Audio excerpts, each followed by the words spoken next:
Welcome to the New Mexico Department of Public Safety port training. Through this training, we're going to try and teach you some of the basic functionality that you might encounter as a port user. First things first, you should have all had a list of possible logins that you can use for the test system. You can use those to log in and play right now or after the fact. To log into the system, you would have to go to this address, 67.22.190.211. It's the IP address for the test New Mexico Ops system. Once there, you would enter in one of those test logins and the password, and then click the Submit button. Each test login is assigned a random port of entry. It defaults to that port of entry that was entered at the time of the user creation. So each one of your users, when you have it on the production system, will be tied to your particular port of entry. However, since you move around some, whenever you log in, you'll have the ability to drop this down and actually change it to the port of entry that you're working in at that time. Once you have that selected, just hit Accept and Continue.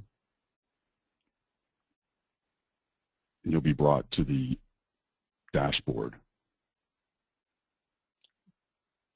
The primary thing here that you'll be doing is creating a new permit. So that's where we're going to start. So you would click the permit link here, Create New Permit, and it will open up the first page of the order permit process itself. Now when ordering a permit, it's much easier to order a permit for a DOT number than it is to use a company name. So if they know the DOT number, we highly suggest that you use that instead because it can narrow down the results rather quickly. As you can see, as you type in, it finds the possible results here in the list beneath it. If they don't know the DOT number, you can choose company name at the top and type in the box as well. And you can see that it'll have much more results possibly giving on a company name. So we're going to go ahead and just choose one off the list here. If the company is actually entered, it will open up and fill in all of this info for contact info here whenever you select it. If the company is not entered, let's create a company that doesn't exist, you can see that it has no records found, and you would just click the Create New Account button. This will allow you to create a company account for that customer right here during the permit order itself. So you would put in the company name, phone number, email. The primary delivery method is how they typically would want to get their permits, whether they want them emailed to them, faxed, or if they're going to just download them off the web. Addresses, and then a mailing address. Once you click Create Contact, it will populate this info here with the same info that you just entered. In this case, just to save time, we're just going to use what I already have. Beneath the company information is a permit type drop-down box. This is going to list out the multiple permits that can be ordered. Now, the test system does not have all of the permit types listed in there. It does have many of them, but not all of them, so take that in mind as well. So we're just going to choose a caravan permit. And then beneath that, you can choose particular dates for the permit to run. If you notice, it defaults to today's date and then has the basic 3-day spread automatically selected. So if I wanted to have this for tomorrow, it'll update it to the 1st because that's the next business day. Once you have that all selected, you would click Next. Of course, I have to actually choose a company.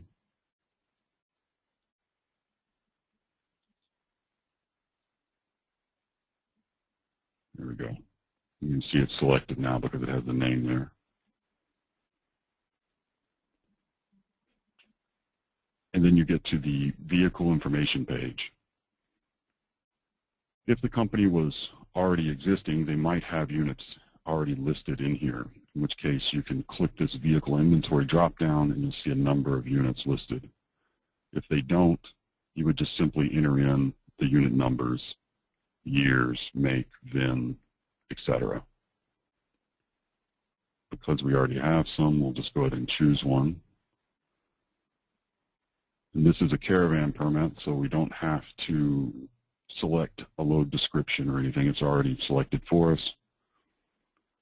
And we'll hit next.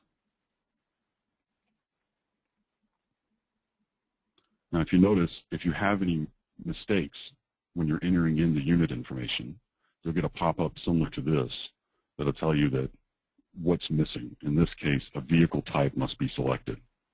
So you'll hit close, come over here to vehicle type, and then choose the type of vehicle that it's for. And then hit next again.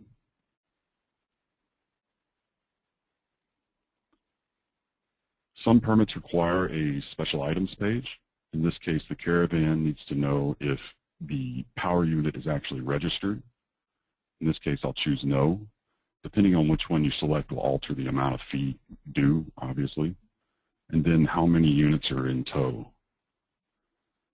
Also, you have to enter in where the unit or where the caravan's starting and then where it's ending. I'm just going to put in some random city names there. And then just hit next. This is the fee page or the overview page. As you can see at the top, it gives you a permit ID number. This is the internal number for the system that the system uses to identify this permit application before it's actually been issued. Then you can see the fee breakdown, $31. And then the unit that was selected as the power unit. Since there's a caravan, the rest of this doesn't really apply, and we just hit approve.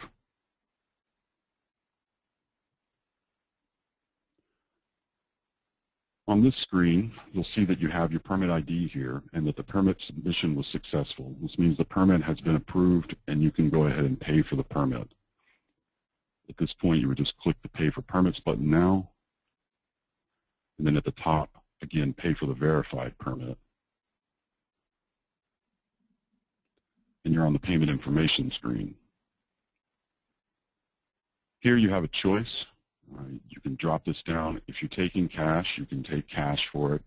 And then you have to enter, you take the exact amount on hand and click Submit, and it will add that. You can do a check. If you have a check made out to the exact amount, insert the check number. It'll record that. You can do a card swipe still. The way this will work is you choose card swipe, a box will actually pop up asking you for the confirmation number, which you then input off of the card swipe machine and then hit submit. Or you can do a credit card electronic check. This will pass you on to VitalCheck, where you can enter in the customer information again and the credit card or check information, and it will just auto draft it that way. This is the more efficient way of doing it because it will balance everything out in the end.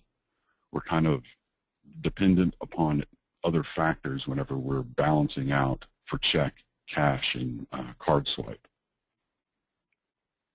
For the moment, though, just so that we can move through this quickly, we're going to choose cash and hit submit.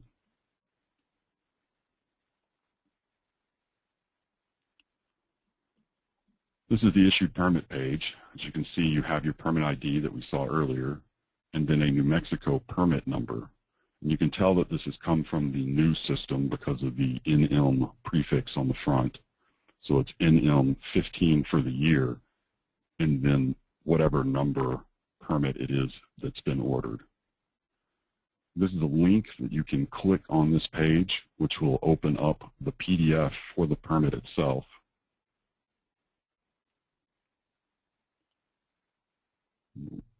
Zoom this out a little bit. As you can see, this is a caravan permit, and it's only one page. Then they could print this and then take it with them. The good thing is that If you chose to do an email at the very beginning, if that's their delivery method, then the customer would get an email with this in there as well, allowing them to have a PDF of it. The goal here is to allow the customer, once they're input into the system, to be able to pre-order these before they ever get to the port.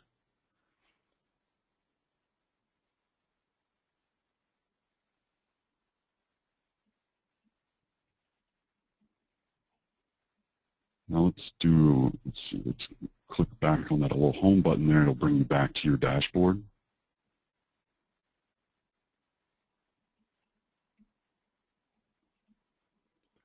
If you need to search for a particular permit that's in the system already, if for some reason a permit's already been issued and you just need to figure out what permit that is, there's a couple of different ways to do that.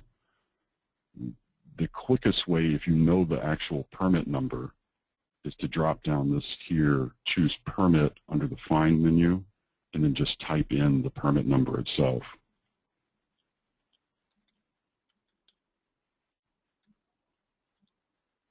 As you can see, as you type, it gets smaller and smaller until you have a list where you can just choose off of it. Once you select it, it'll open up what's called a permit details page. This will give you all of the information for this particular permit,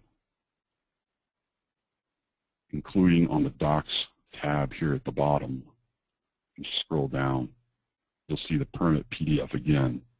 And clicking the open button will open that PDF again in the same manner that we saw earlier.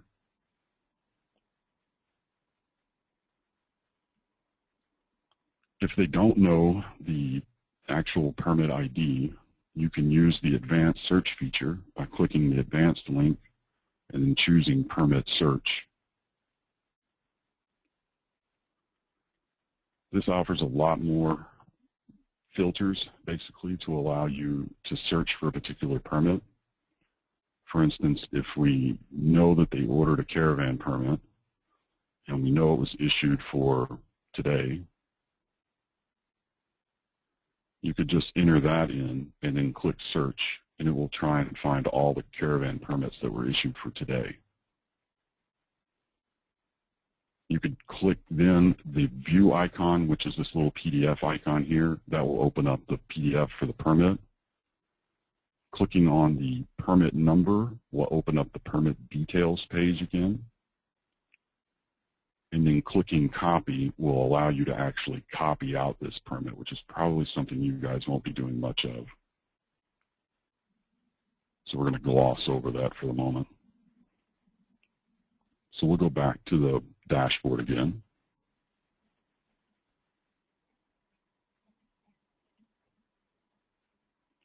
And we'll order just a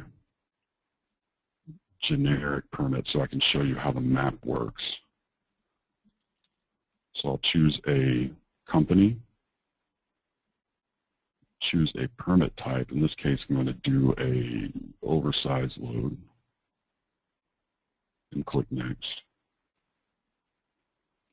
Since this company has vehicles installed, I'm just going to go ahead and choose one off the list. Set a vehicle type, a commodity, do farm equipment. It has to have a load description.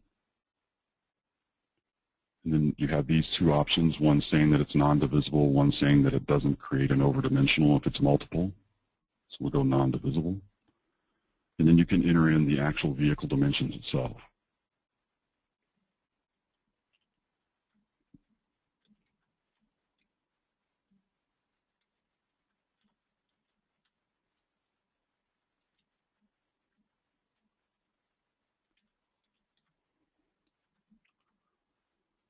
The enter weights button, click that and will allow you to enter in axle spacings. So right now it has 2 axles. You can just erase that and put in however many we need. Also, on most of the oversized loads, this width and tread option are probably going to be necessary. So just go ahead and turn those on when you start entering it in. And then you just start entering in your weights and axle spreads.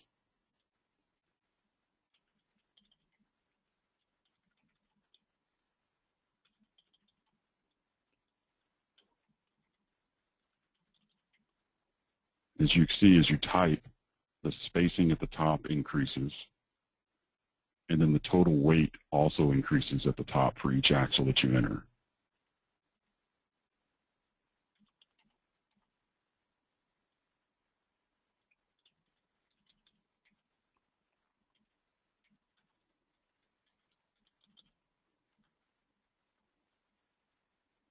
Once you have it entered, you can actually verify this visually by using this display configuration button. There's two options for that, side and top. By clicking the side option and using the button here, you'll see a breakdown of what this should look like from side on with the spacings in there. So we have our unit, the two power axles, then the 35-foot gap, and the trailer.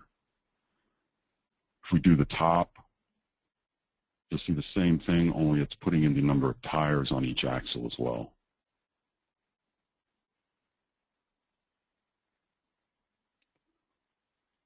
If this is entered correctly, you just enter validate or click the validate weights and close button. And you'll see a loaded weight has now been entered into the loaded weight field. Once this is entered, you just click the next button. And this is going to actually tell you that the current weight distance account was not found, and that you could either use the least button here, so you can click closed here, and you can say that this is a least unit, in which case it will ask for the least DOT number. I'm just going to put one in real quick.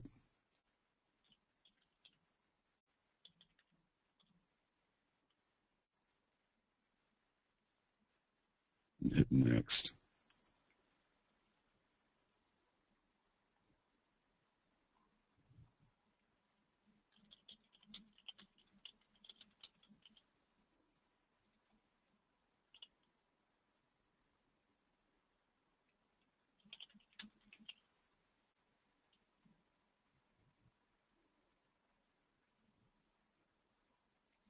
Actually, in just a moment. Yep. What should happen here, and I'll have to have this fixed if somebody's changed it since Monday, when you click next, oh, there we go. Let's try it that way real quick. Yeah, okay. Sorry about that. So they didn't have a weight distance account, but it was set to a New Mexico state, which threw me. Now that it's set to out of state, you can see that it tells you if you want to continue, hit OK. If you don't, hit cancel. So since what's going to happen here basically is it's going to go ahead and apply the WDT fees to the same permit application, so they don't have to order a separate permit for weight distance. They'll order both of them at the same exact time. So we'll hit OK,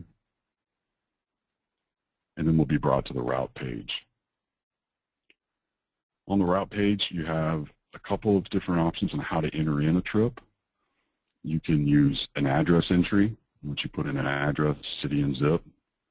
You can choose an intersection. Finding an intersection, you click the little Find Intersection link there. And then at the top of this map,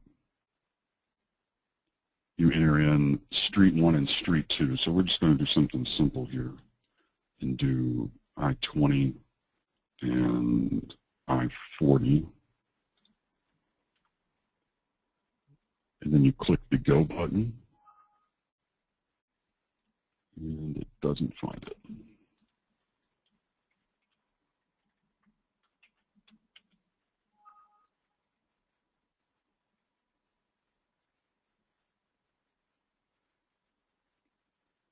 Don't use interstates. All right, let's do NM 423 and NM 556.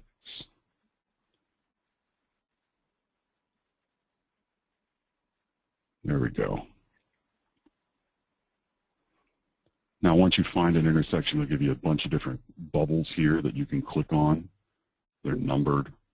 Whichever one you're looking for, in this case, we'll go ahead and choose number 3. And then for the destination, we're going to use a border crossing. And we'll just choose a border crossing at random here, the unit. Once you have that entered, just click the Validate and Run button.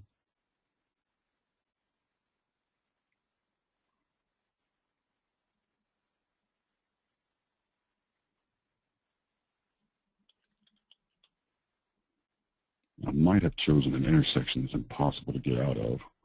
Let's try a different one.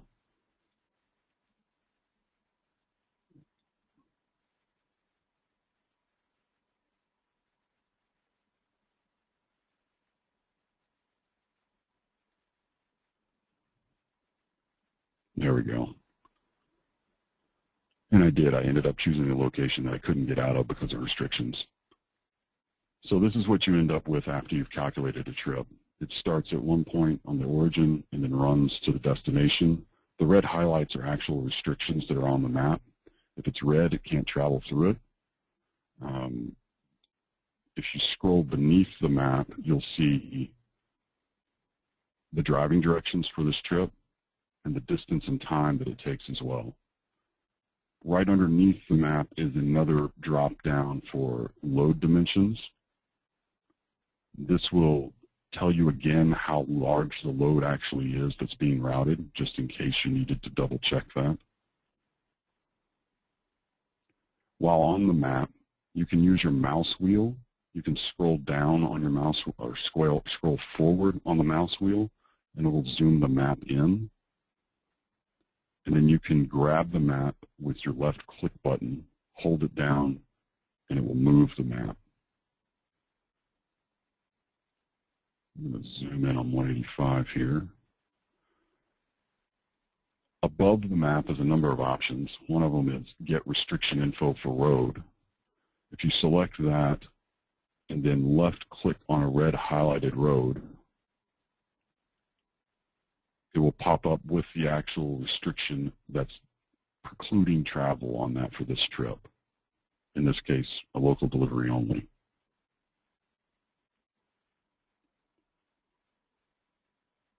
You can also do restrictions in box. If you select that, a little box will open up. You choose this Select Area button, and it will put just a square box on the map here. As you can see, everything within that box is going to get listed over here on the right, or the left rather. You can also zoom out and grab the box and move it to a different location, and it will list those in that as well. You can also grab the corners and extend it out or shrink it down, and it'll display the restrictions in that boxed area here on the left. So if the trip looks okay, you would just click the Next button up top. Now at this point, because this customer didn't have a WDT account, we're going to go ahead and include the WDT fees at this point. If we click Override, it will actually override the fees, but most people are not going to. It takes a supervisor to be able to do this. So just click the Include WDT fees. As you can see, the permit fee is $25, and then the mileage tax is calculated as well based on the trip that was entered. If you scroll down, you'll see the basic route description and then a review of the entire trip and unit.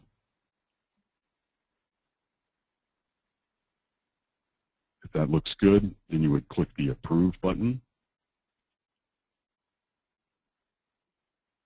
And then we're into the same payment process that we were before.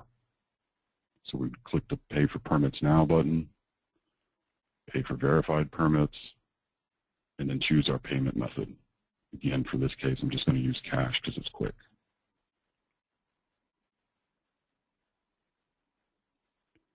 Now we have our issued permit. There's our permit number. We can click on that. And again, we're generated a PDF of the single trip oversized load permit.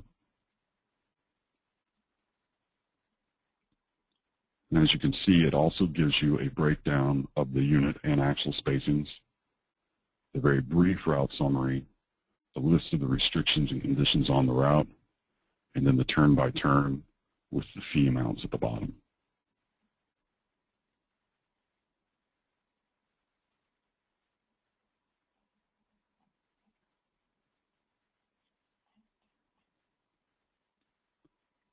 You can also click this order another permit link here if you're just going to order another permit right off, or the return to dashboard, which will do the same as clicking this big home button up at the top. Both of them will bring you back to the dashboard that you started at. In this case, we're going to order another permit.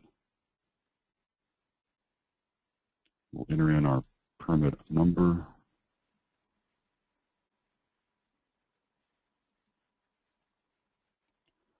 And what we're going to order this time is something else that you guys might be doing a lot of: temporary fuels, trip and fuel permits, and a trip tax permit.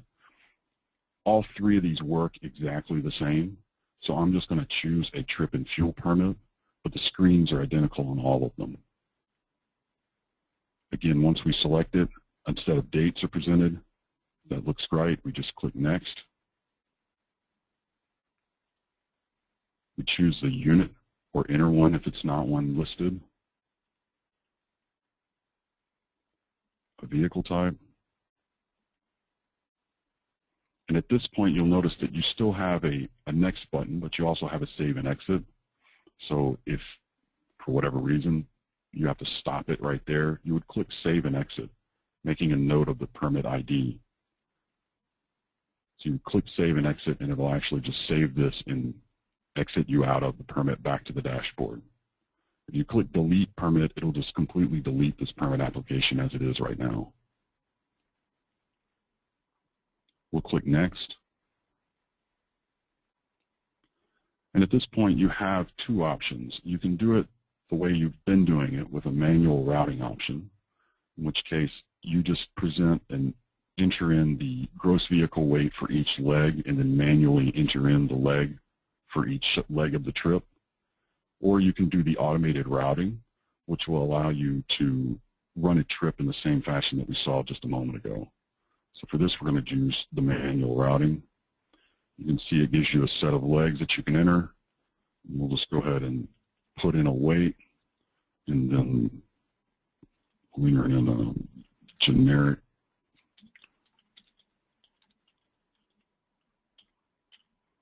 for something, just something to fill the holes here. Once you have this entered, we'll click Next, and you'll be brought to the fee page. On here you can see the permit fee of $5, also the mileage tax fee of $34.40, and then the fuel for the total. Scrolling down again, it'll give you a breakdown of what you've entered so far, and then you can hit the Approve button. Once again, the payment process is the same for all of them.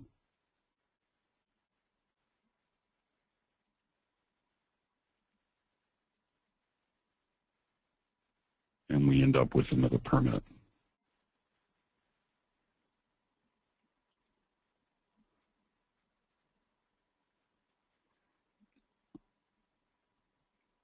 You can see that this is a trip tax permit, and it actually lists the port of entry that you selected when you first logged on as being the issuer.